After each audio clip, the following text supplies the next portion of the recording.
This week in East Brunswick, 6th graders met at J. Doyle Field for an Olympic-style track and field competition.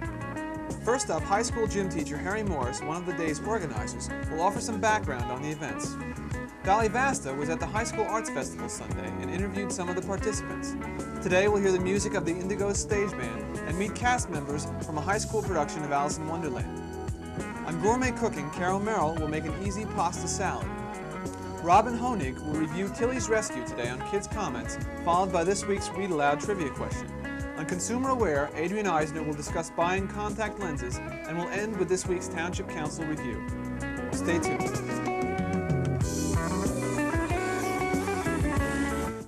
The East Brunswick Division of Recreation extends an invitation for all of you to attend the Memorial Day Observance Program on Sunday, May 27th from 1 to 5 p.m. It will be located at the Municipal Complex at the Civic Center. The program will begin with color guards and East Brunswick's high school band playing a tribute to our veterans in a short ceremony.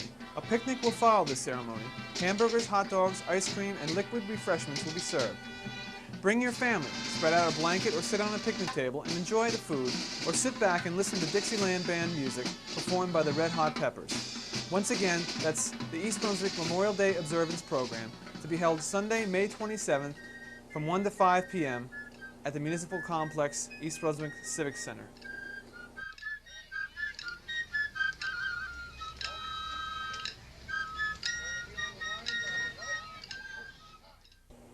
This Wednesday, 6th graders from East Brunswick schools met to compete in track and field events at the high school football field. One of the day's organizers, gym teacher Harry Morris, explained the day's activities. Well, this is our first Olympic Day track meet for the 6th grades of all the elementary schools in the township.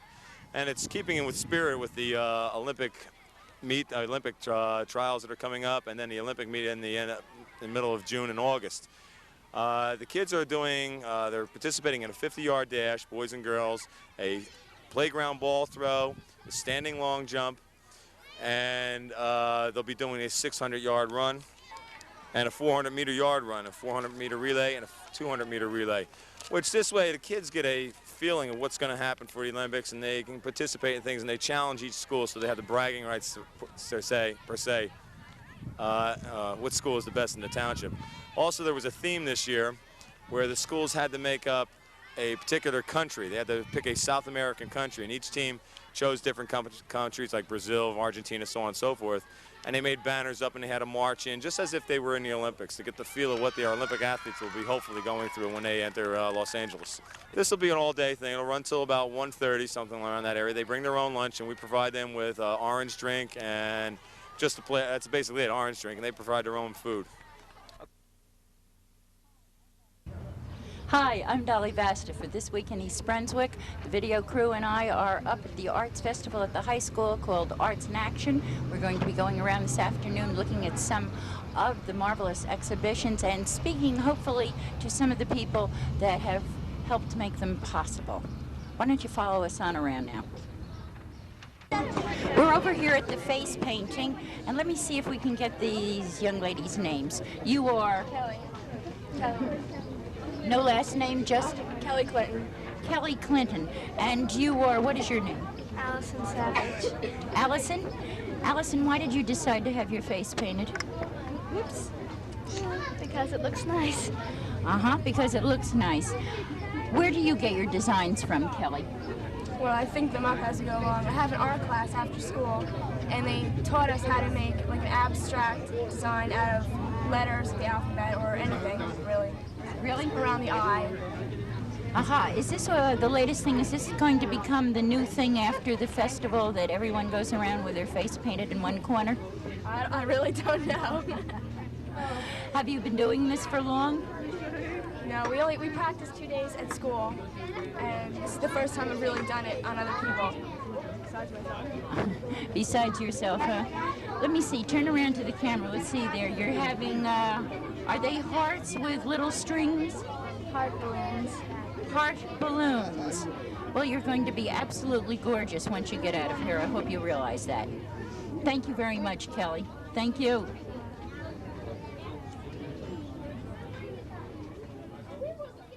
I have here Elliot Toppenslag and a group of performers from Alice in Wonderland. I'm going to let them introduce themselves.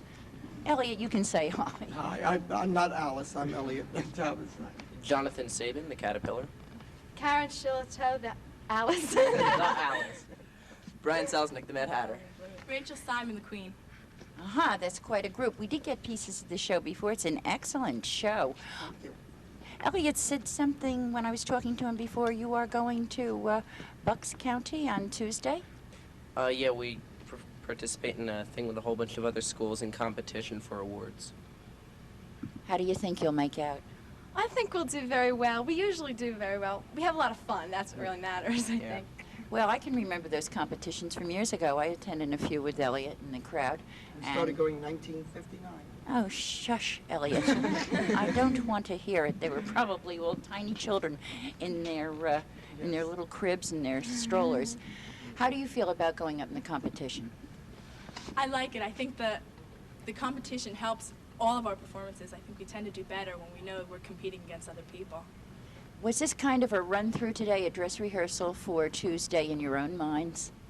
Well, I thought of it more as each performance as it comes. So it wasn't really a run. Well, it was a run through, but it was more important than the ones we've done before because we've had an audience.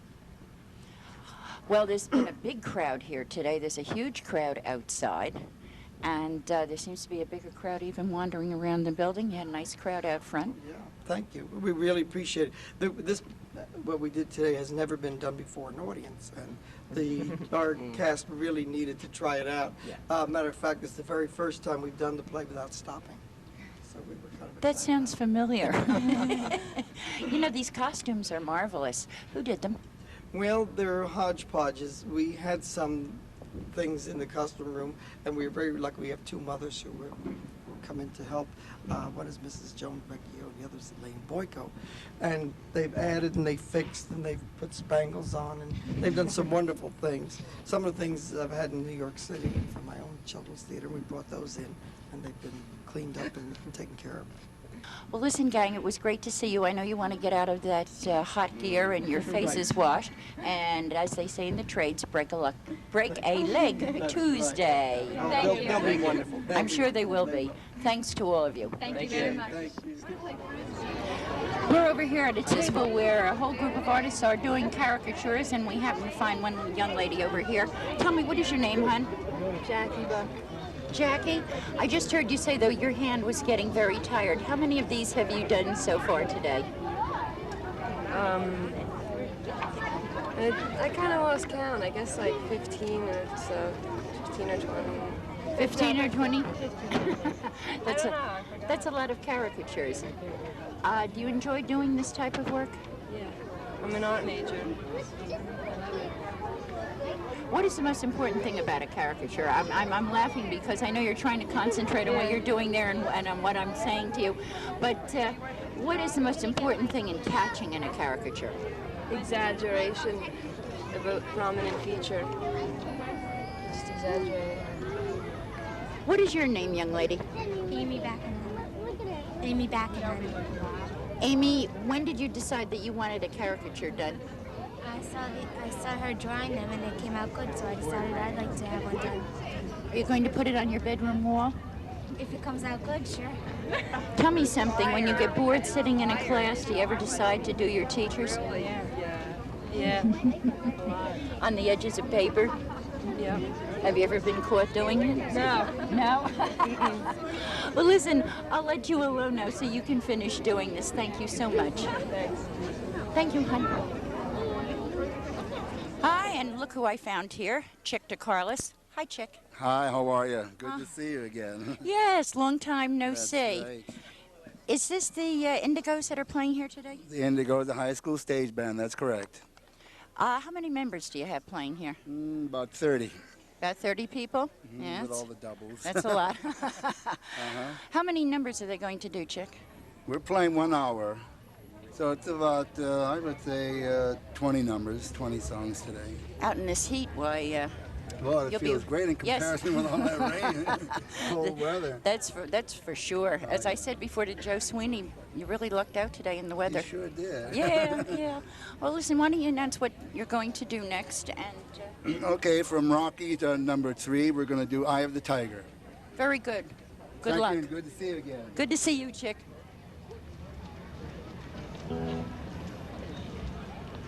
Ready? One,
Welcome to Gourmet Cooking the Easy Way. I'm Carol Merle, Director of Food Services in the East Brunswick Schools.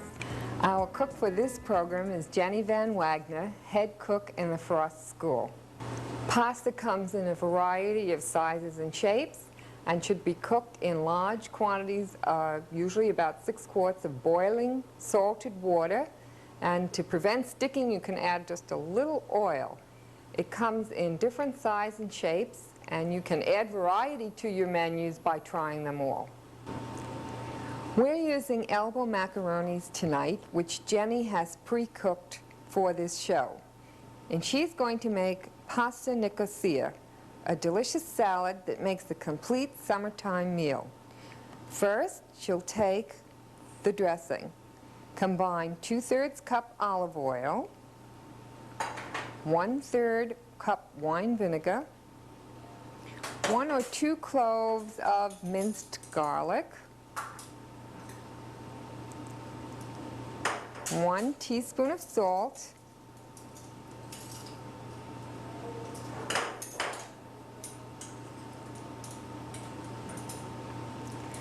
a 1/2 teaspoon of pepper,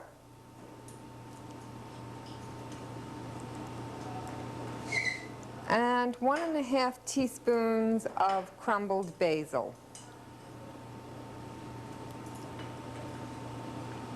Okay, now Jen's going to beat this all with a fork and blend well. Okay, now to that dressing, Jenna's going to add 1 pound of pasta.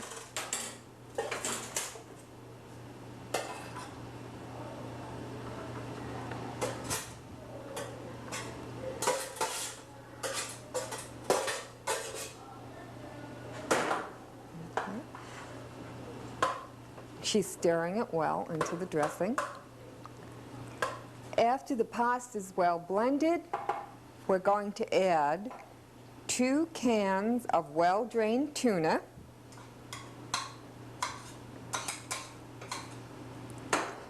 2 cups of sliced celery,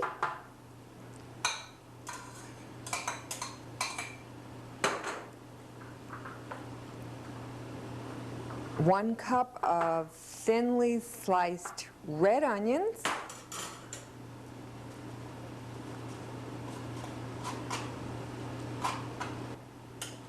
all right, 1/2 cup of tomatoes,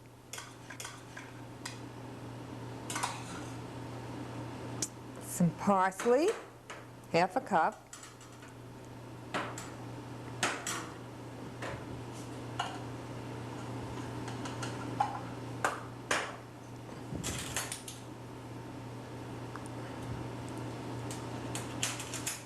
and as a final touch, about 1/3 of a cup of black olives.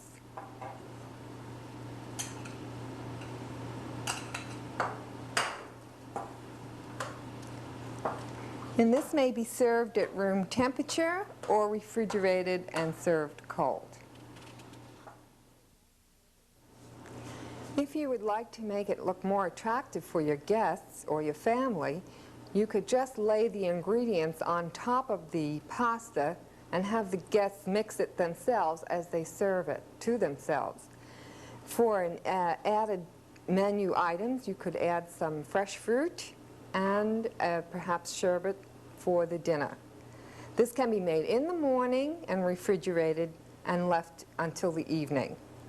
I'd like to thank you for listening, and if you would like the recipe, it will be in my office. You can call at 257-8300, extension 232. And I want to thank you for listening. This is the last show of the season. Thank you.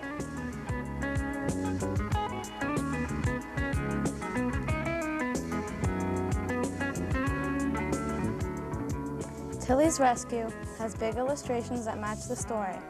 They are very colorful and nicely detailed. The pictures are interesting because they are made to show how a one-inch person sees city streets and stores. This is a good book to read out loud because the reader can explain what is going on. A younger child might not understand certain parts of the book if he or she reads it by himself, since some of the vocabulary is difficult in places. Overall, I think that this is a cute book with good storylines, but it would be best to read to someone that is 5 years old or older.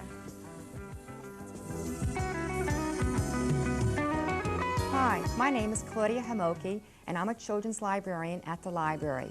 I'd like to tell you how you can win a Read Aloud Crowd t-shirt such as we have here today. But first, let me tell you a little bit about our Read Aloud Crowd. The library is conducting a campaign to encourage families to share books together by reading them aloud. What better way is there for a family to spend leisure time together than to sit down with an exciting book and read to each other? Would you like to join the Read Aloud Crowd? Well, it's very easy to do so. All you have to do is come to the children's desk and register. After you've read 3 fiction or nonfiction books or 10 picture books, we have a special gift for you. And it's this Read Aloud Crowd magnet. Now, to win the t-shirt that I was telling you about, all you have to do is be the first one to call up with the correct answer to our trivia question.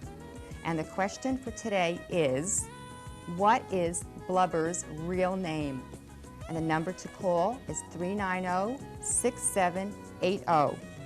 This trivia contest will continue throughout the month of May. So tune in next time to this program, and you too may be a winner.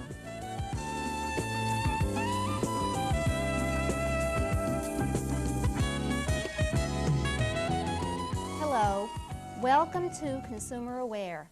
I'm Adrienne Eisner of the East Brunswick Consumer Affairs Office. Are you in the market for contact lenses? With several types of contact lenses now available, more people than ever are able to wear them successfully.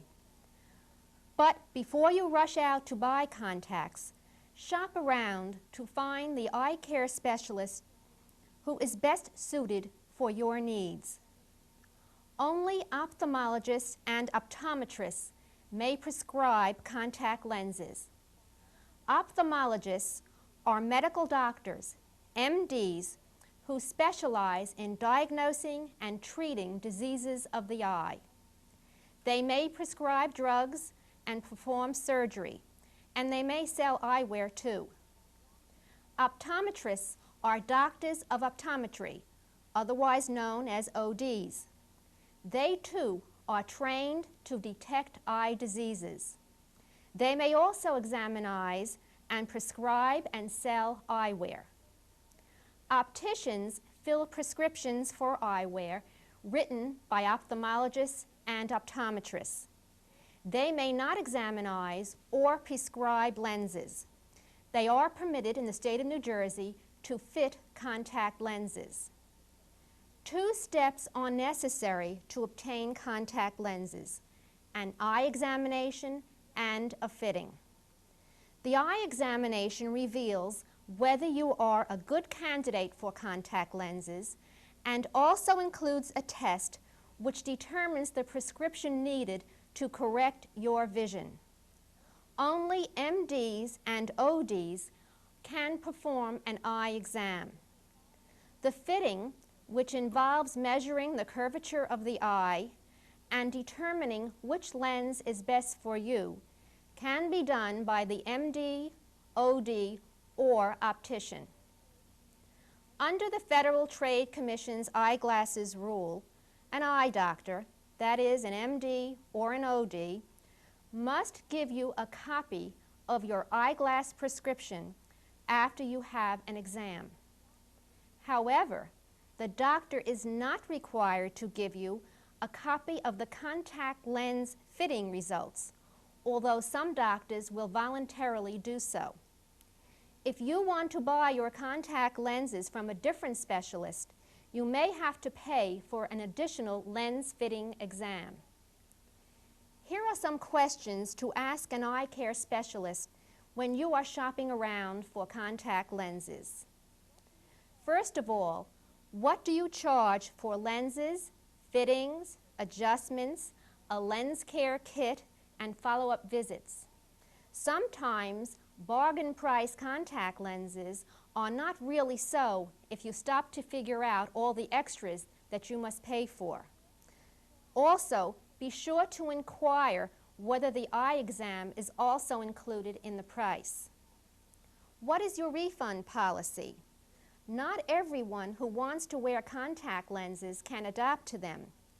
With a good refund policy, you won't lose your entire investment if you cannot wear the contacts. How many types and brands of contacts do you sell? It may take several tries to find the right kind of contacts for your eyes. How much do you charge for replacement lenses? Find out how much you will be charged and how long you would have to wait should you need a replacement lens. Will you give me a copy of my complete prescription for eyeglasses and contact lenses? Remember, you do have several options when shopping for contact lenses. Take the time to investigate them so that you will make the right decision for you. If you have any questions about contact lenses, please call us at the East Brunswick Consumer Affairs Office. We're there Monday through Friday, 9 a.m. until 1 p.m. Thank you for joining me on Consumer Aware. Please join us again next week. At this week's Township Council agenda session, priority discussion centered around a proposal by the Middlesex County Freeholders that the county buy the Edgeboro landfill. The council considered the content of a resolution to be drafted and sent to the Freeholders, expressing East Brunswick's stance on this issue. I was happy with the Freeholders, but I think that there's a lot of things to be thinking about.